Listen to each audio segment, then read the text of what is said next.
ficou assinalada na história da Póvoa como, digamos, o evento trágico de maior expressividade na comunidade pescatória poveira. A verdade é que ele ganhou este impacto muito devido à projeção que a imprensa da época já conseguia ter. Portanto, a imprensa no último quartel do século XIX teve um grande desenvolvimento e este acontecimento, por seu dramatismo, teve, portanto, uma grande divulgação mediática e, como resultado disso, portanto, digamos que despertou provocou um choque nacional e isso refletiu-se depois em vários aspectos.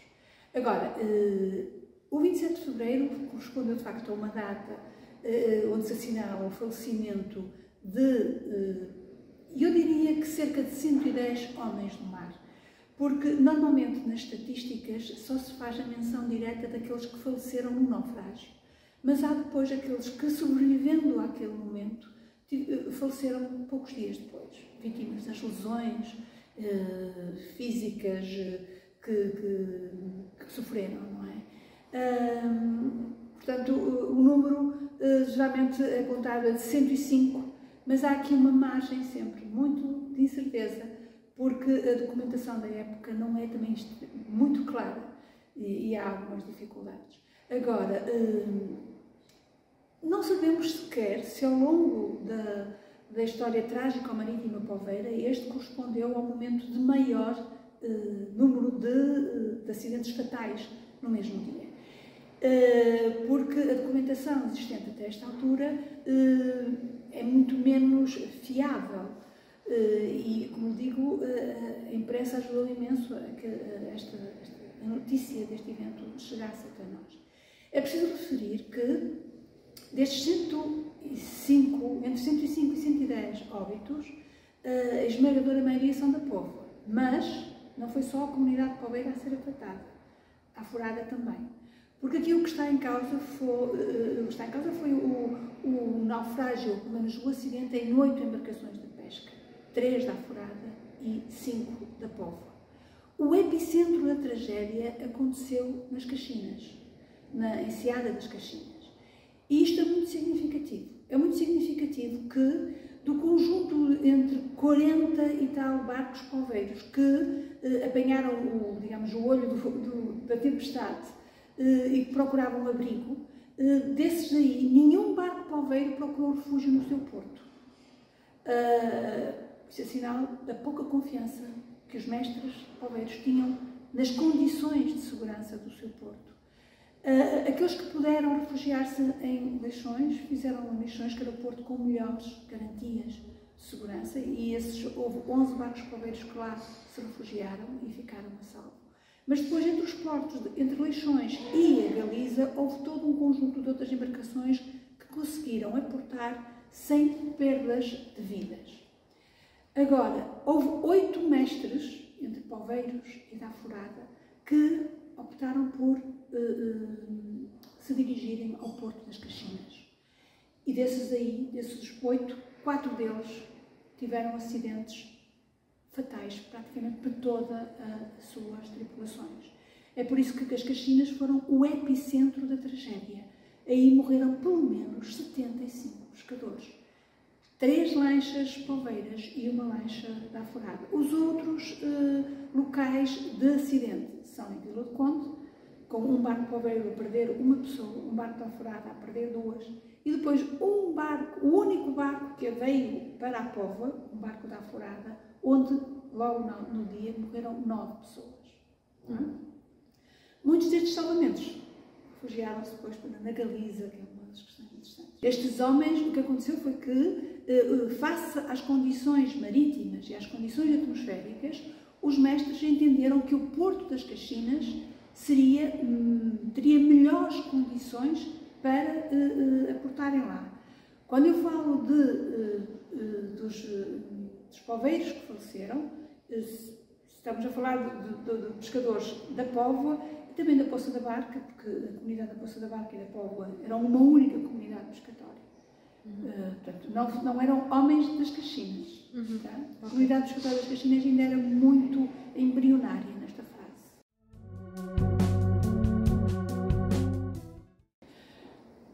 forte, muito forte,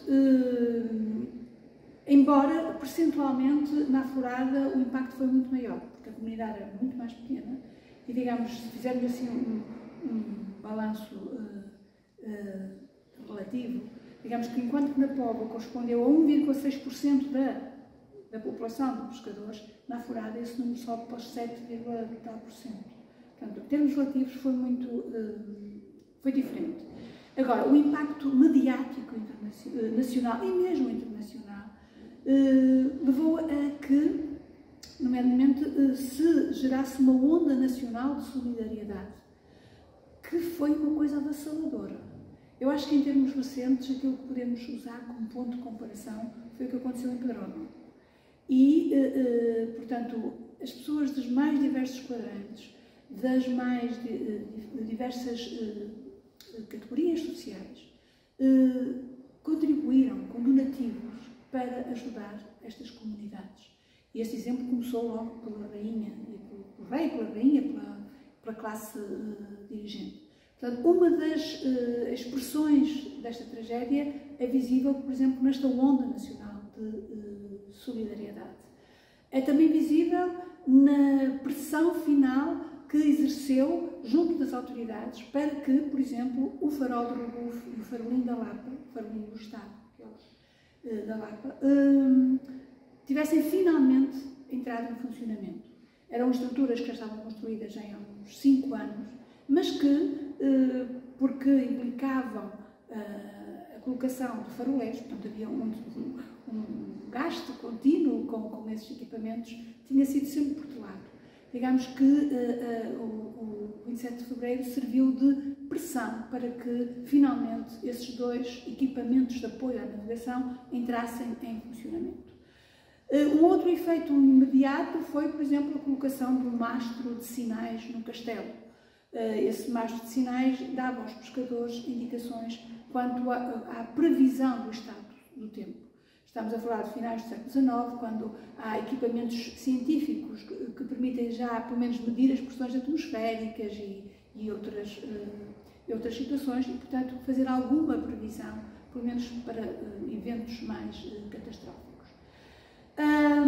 E uma outra grande consequência em termos nacionais foi que o 27 de Fevereiro constituiu, digamos, o pontapé final para a concretização de um sonho, digamos, mas de um projeto há muito almejado, que foi a criação do Instituto de Socorros a Náufragos.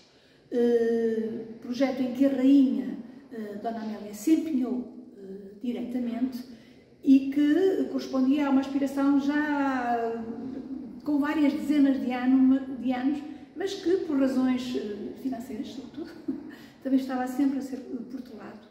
E, portanto, numa área onde Portugal nitidamente estava atrasado face àquilo que acontecia no resto dos países europeus. Infelizmente, houve uma consequência que o 27 de Fevereiro não conseguiu, digamos, anular. É que, nesta fase, estava a decorrer o projeto de construção do porto de pesca. E as obras, neste momento, estavam num impasse, estavam paradas, porque se levantavam questões técnicas importantes, como o assoreamento.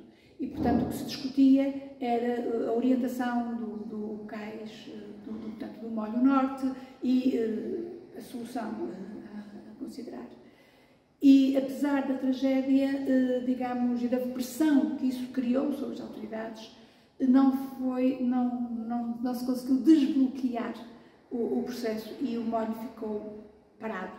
E foi preciso esperar mais meio século para que finalmente a Póvoa tivesse o seu porto de abrigo.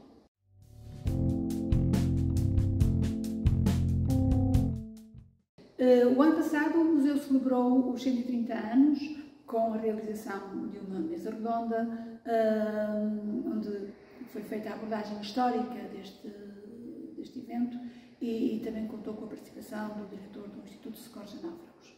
Este ano a Igreja da Lapa vai também assinalar, como assinala todo o Santo, mas vai ter, portanto, uma iniciativa dedicada especialmente a este evento, com características um bocadinho diferentes daquilo que tem sido habitual. E, portanto, é uma data que vai sendo alimentada a sua memória e que está, digamos, subjacente à identidade poveira, esta vertente trágico-marítima da história da Póvoa, não é? E que está infiltrada naquilo que é a identidade poveira.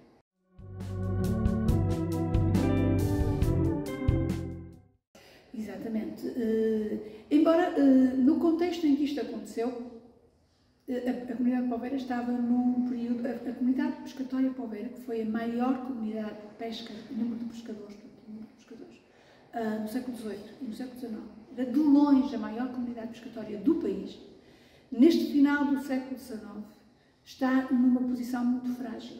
E este evento apanha uma comunidade já a entrar num processo de crise que se vai acentuar muito, muito no início do século XX, sobretudo na década de 1910 e 1920. E, portanto, tem, digamos, até um valor simbólico, é um evento trágico e marca também, digamos, a queda, o momento descendente da atividade pescatória na Póvoa, atividade que foi florescente e que alimentou um extraordinário crescimento demográfico, urbanístico e económico da Póvoa do século XVIII e XIX e que sustentou a autonomia da Póvoa. Se não fosse a pesca, a Póvoa não teria existido enquanto conceito autónomo como o conhecemos hoje. Teria sido outra história, uma história completamente diferente.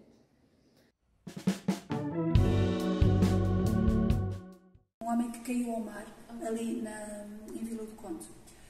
E no momento em que salvavam a tripulação de uma embarcação da Aflorada. Portanto, houve ali um acidente e esse homem caiu ao mar. Os outros salvaram-se todos, portanto, os da Aflorada e os restantes tripulantes.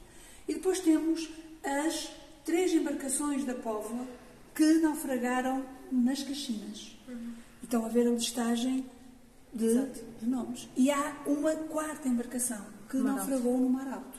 É a célebre história contada por Santos Graça, do mestre Jeques e do mestre Praga, companheiros que seguiam, portanto, nos seus barcos lado a lado, rumo à Galiza, e que um deles, portanto, ficou com água e não sobreviveu, claro. Os mestres Jeques.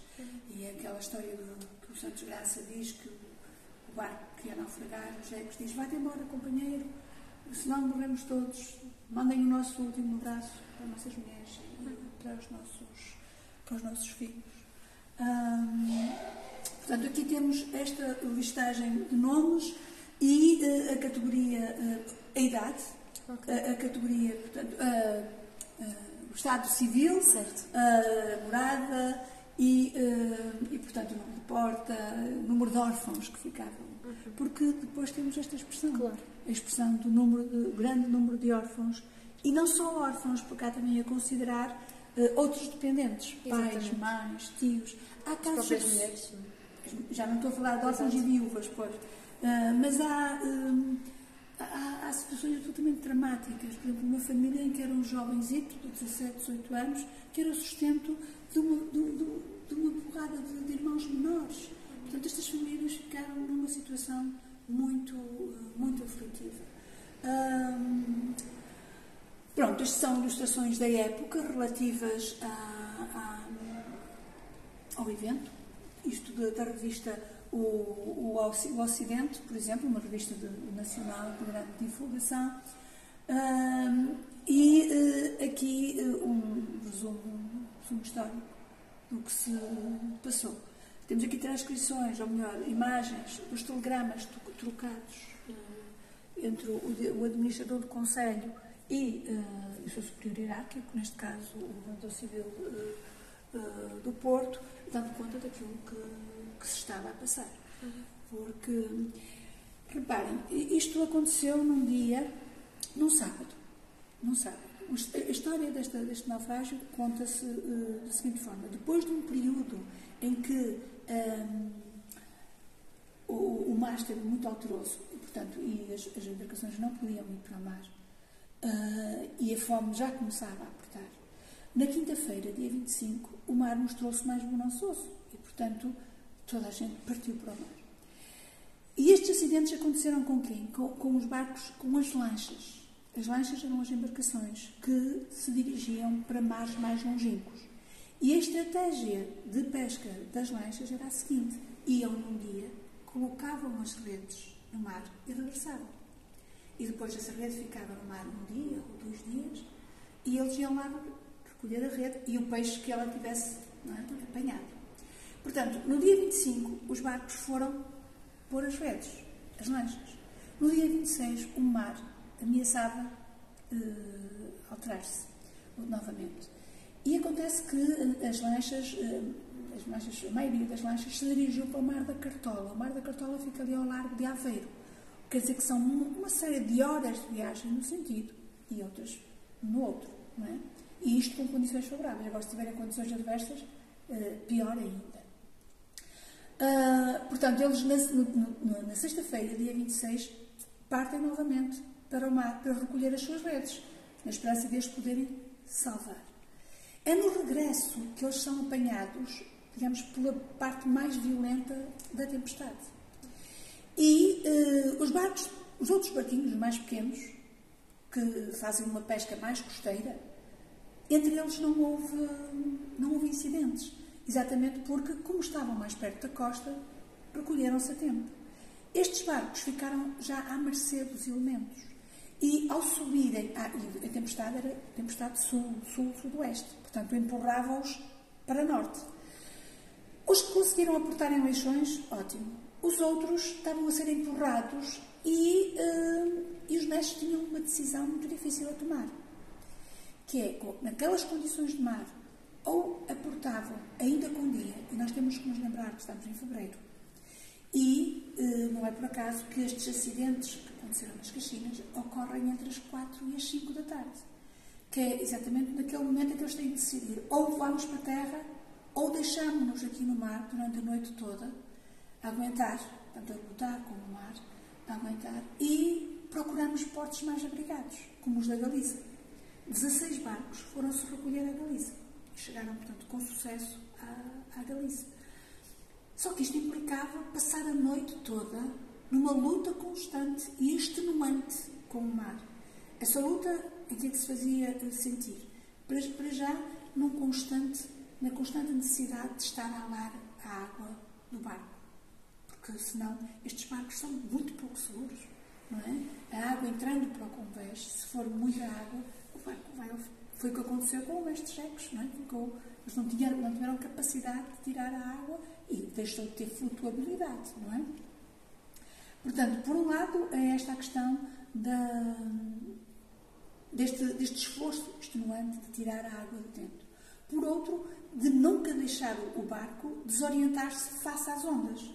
Tem que estar sempre a equilibrar, portanto, através da força de remos, o barco de forma a que a onda o passe longitudinalmente e não o apanhe de lado, porque se apanhar o barco de lado, também o vira, não é? Portanto, estes homens sofreram um desgaste terrível nesta luta com o oceano, esta longa noite, certamente para eles foi uma noite infindável, e portanto, para aportarem à Galiza. Qual foi, digamos, a sustentação para esta viagem? A fé.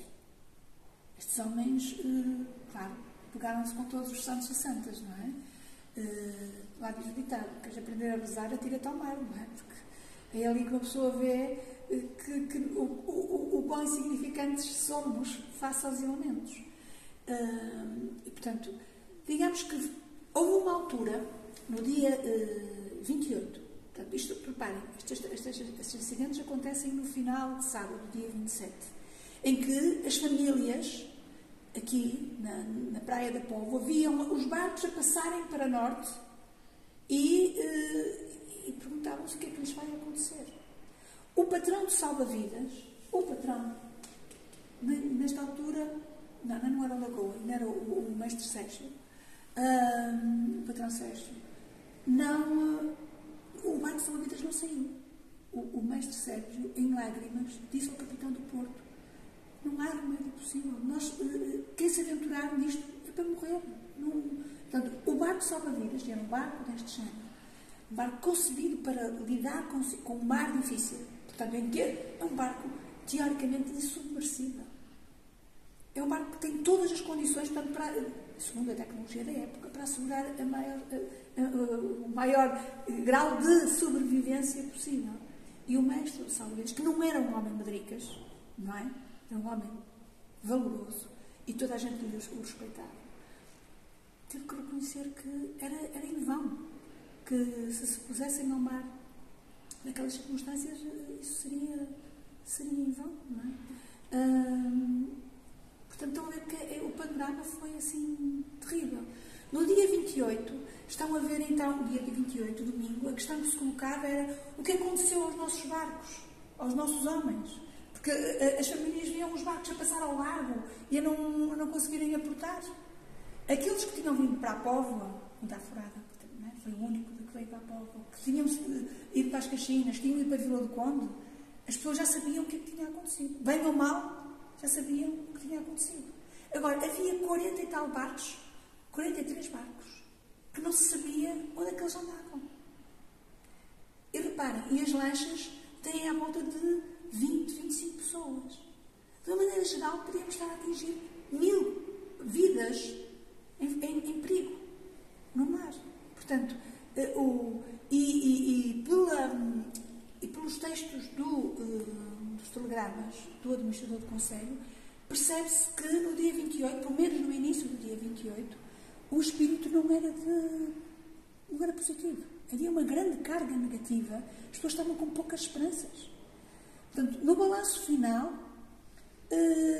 digamos que houve muita gente aliviada, porque não tocou às suas famílias, diretamente. Indiretamente toca porque esta comunidade, os laços familiares eram já muito interligados, muitos primos de primos, não é? E, portanto, em termos depois de uma manifestação exterior desta tragédia, nomeadamente do luto, essa foi algo que se notou na comunidade, porque a comunidade, de facto, ficou tingida de preto, digamos, porque o luto era um preceito que se cumpria com rigor. A onda de solidariedade nacional que se gerou levou, portanto, a que houvesse uma recolha de um montante muito, muito significativo de dinheiro. No mínimo 60 contos de reis, que é uma verdadeira fortuna, não é? E esse dinheiro, numa primeira fase, estava a ser distribuído diretamente às viúvas, o que levou até alguns poveiros, nomeadamente Cândido Landolfo e outros, a questionarem se essa seria a melhor estratégia. E no fundo havia ali uma censura moral. Havia a censura moral, a falta de capacidade de gestão financeira das mulheres da classe pescatória. Acharam que elas estouravam aquilo tudo em pouco tempo e que, portanto, não era a melhor estratégia. E, de facto, acabou por, depois de uma primeira fase em que essa assistência foi dada diretamente, acabou por se resolver de uma outra maneira. Criou-se um fundo, com dinheiro em banco, um fundo gerido pelo Instituto de Socorros a Náufragos, e passou-se a dar uma pensão mensal às viúvas e dotes para os filhos. As raparigas recebiam um dote de 30 mil reis na altura do casamento e os rapazes, quando atingissem a idade de ir para o mar, eram financiados com redes. Portanto, de forma a garantirem a sua autonomia, a passarem a terem algo de seu. Essa foi uma estratégia e esse dinheiro alimentou, portanto, estas pessoas, estas famílias, até 1918, numa altura em que se deu por extinto este fundo. Mas ainda havia na Póvoa viúvas e órfãos que ainda não tinham atingido a autonomia quando o fundo foi extinto.